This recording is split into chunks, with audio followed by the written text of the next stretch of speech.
ದರ್ಶನ್ ಸರ್ಗೆ ಅನಿಸ್ತಾ ಇದೆ ಇಂಥವ್ನು ಕಳ್ಕೊಬಾರ್ದಾಗಿತ್ತೇನೋ ಅಂತ. ನೋಡಿ ಸರ್, ಇಂಥ ಟೈಮಲ್ಲಿ ನಿಮ್ಗೆ ಹೆಲ್ಪ್ ಮಾಡಿದ್ರು, ಹೆಲ್ಪ್ ಮಾಡಿದ್ದಾರೆ. ಉಮಾಪತಿ ಕಷ್ಟ ಕಾಲದಲ್ಲಿ ಬೆನ್ನೆಲುಬಾಗಿ ಅವ್ರು ನಿಂತಿದ್ದಾರೆ ಅಂತ ಹೇಳ್ಬೋದು. ನಮ್ಮನ್ನು ಯಾರು ಬೇರೆ ಮಾಡಂಗಿಲ್ಲ. ಸರ್ ಆಚೆ ಬರ್ಲಿ, ಬೇಕಾದ್ರೆ ನಾನು ಅವತ್ತು ಅವ್ರ ಹತ್ರ ಹೋಗಿ ಮಾತಾಡಿ ಹೇಳ್ತೇನೆ. ದರ್ಶನ್ ಸರ್ ನಮ್ಮ ಮನೆಗೆ ಯಾವತ್ತು ಕಣ್ಣ ಹಾಕ್ಬಾರ್ದು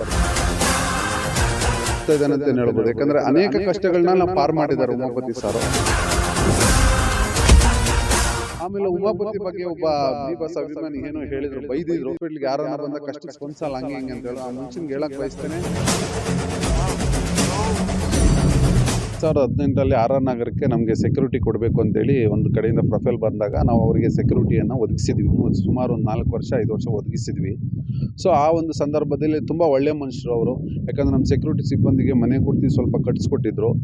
ಹಾಗಂದ್ರೆ ಅವರ ಸುತ್ತಮುತ್ತಲಿರ್ತಕ್ಕಂಥ ವೆದರ್ ಸರಿ ಇಲ್ಲ. ಯಾಕಂದರೆ ಬರ್ತಕ್ಕಂಥ ಅವ್ರ ಸ್ನೇಹಿತರಿಂದನೇ ಇವತ್ತು ಈ ಒಂದು ಕಷ್ಟಕ್ಕೆ ಅವರು ಸಿಕ್ಲಾಕೊಂಡಿದ್ದಾರೆ ಅಂತಲೇ ಹೇಳ್ಬೋದು. ಯಾಕಂದರೆ ನಾವು ದಿನನಿತ್ಯ ದಿನಚರಿಗಳನ್ನ ನಮಗೆ ಸೆಕ್ಯೂರಿಟಿ ನಮಗೂ ಅಪ್ಡೇಟ್ ಮಾಡ್ತಾಯಿದ್ರು, ಏನು ಎತ್ತ ಹೇಳಿ ಅಂತೇಳಿ. ಸೊ ಅವರು ಹೇಳ್ತಾ ಇದ್ರು ನಮ್ಮ ಸೆಕ್ಯೂರಿಟಿಗಳನ್ನು, ಸರ್ ಅವ್ರದ ದರ್ಶನ್ ಸರ್ ಒಳ್ಳೆ ಮನುಷ್ಯರೇ, ಒಳ್ಳೆ ಒಂದು ಮುದ್ದೆ, ಬಟ್ ಅವ್ರ ಸುತ್ತಮುತ್ತ ಇರ್ತ ಜನ ಸರಿ ಇಲ್ಲ ಅಂತೇಳಿ ನಮ್ಗೆ ಅಪ್ಡೇಟ್ ಬರ್ತಾ ಇತ್ತು. ಆ ದೃಷ್ಟಿಯಿಂದ ನಾವೆಲ್ಲೋ ಒಂದು ಕಡೆ ನೋಡಿದ್ರೆ ಸೆಕ್ಯೂರಿಟಿಗೂ ಒಂದು ಮನೆಯೂ ಅವರು ಸಹಾಯ ಮಾಡಿದ್ರು ಕಟ್ಟಕ್ಕೆ. ಆ ದೃಷ್ಟಿಯಿಂದ ಅವರು ಸ್ನೇಹಿತರಿಂದನೇ ಇವತ್ತು ಈ ಒಂದು ಕಷ್ಟಕ್ಕೆ ಸಿಕ್ಕಾಕೋಬೋದು ಅಂತಲೇ ಹೇಳ್ಬೋದು. ಏಕೆಂದರೆ ಇದಕ್ಕೆ ಮುನ್ನೆ ಉಮಾಪತಿನೂ ಅನೇಕ ಅವರು ಜೊತೆಯಲ್ಲಿ ಇರ್ತಕ್ಕಂಥ ನಾವು ನೋಡಿದ್ದೀವಿ. ಅನೇಕ ಹೆಲ್ಪ್ ಮಾಡಿದ್ದಾರೆ ಉಮಾಪತಿ. ಕಷ್ಟ ಕಾಲದಲ್ಲಿ ಬೆನ್ನೆಲುಬಾಗಿ ಅವ್ರು ನಿಂತಿದ್ದಾರೆ ಅಂತಲೇ ಹೇಳ್ಬೋದು. ಉದಾಹರಣೆ ನನ್ನ ಕಣ್ಮುಂದೆನೇ ಇದೆ.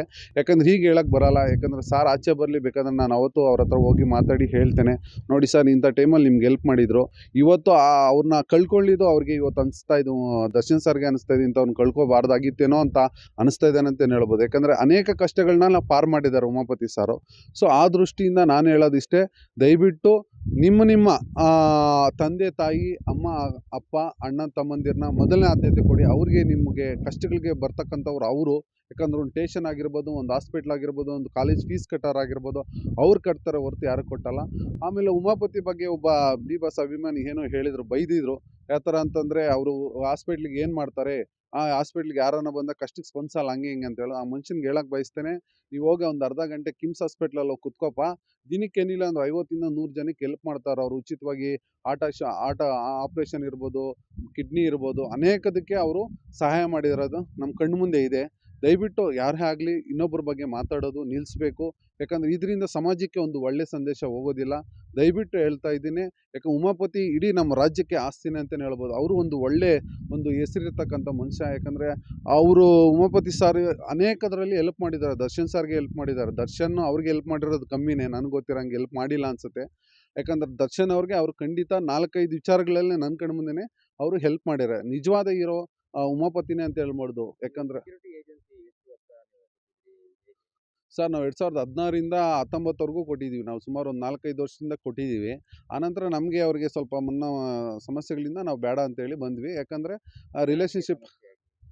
ರಿಲೇಷನ್ಶಿಪ್ ಚೆನ್ನಾಗಿರಲಿ ಅಂತೇಳಿ ನಮಗೆ. ಸೊ ಇಲ್ಲೇ ಅದನ್ನೆಲ್ಲ ಈಗ ಹೇಳೋದು ಬೇಡ. ಯಾಕಂದರೆ ಈಗ ಒಳಗಡೆ ಇದ್ದಾರೆ ಅಂತೇಳಿ ಹೇಳಿದ್ರು ಅದು ತಪ್ಪಾಗುತ್ತೆ.